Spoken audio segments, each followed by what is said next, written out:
My sisters and brothers, I greet you all with the love and peace of the Lord. I invite you to meditate together with me on the holy word of God of 28th November 2022. The trust, faith heals. The indicative of our reflection. True faith is nothing but a humble surrender.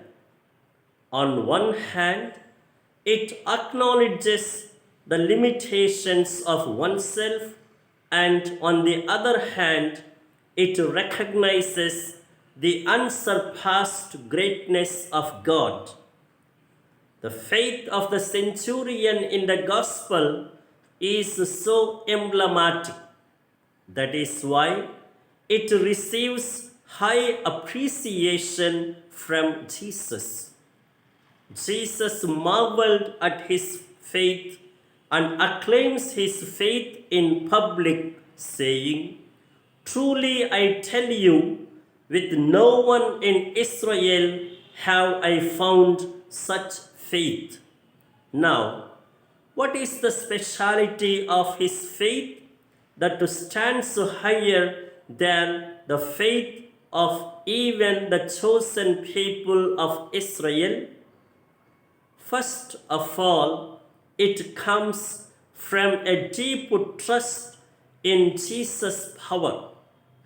This trust is so deep that he believes that even from distance, with a mere word, Jesus can heal his paralyzed servant at home.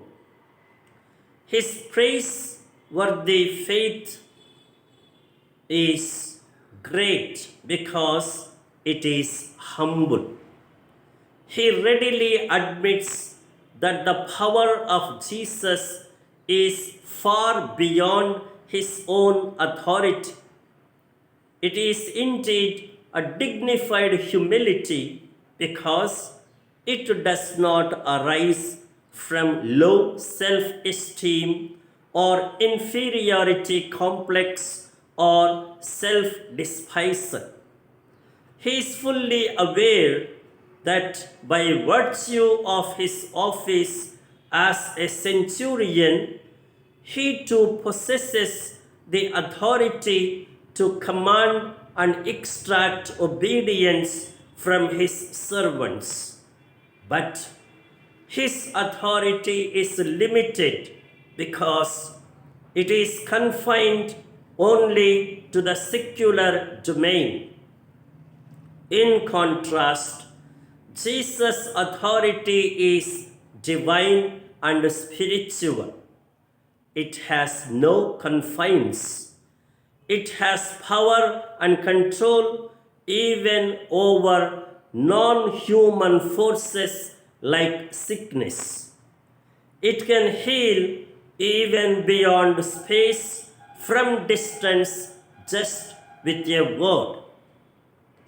This double awareness of the contrasting authorities of him and Jesus leads him to a profound utterance of humility. He confesses, "Lord, I am not worthy to have you come under my roof, but only say the word and my servant will be healed." That is why this faith confession became exemplary as a humble confession before the reception of the Holy Eucharist. The hyperbolic and exclusive praise of Jesus, stating, "With no one in Israel have I found such a faith," is quite provocative as well. There is a provocation and a challenge to the faith of Israel that faith is not their prerogative. And now the imperative for our life: Faith is a matter of interior obedience and not merely exterior allegiance to a religion. It is a matter of surrender and not an inherited claim for favor.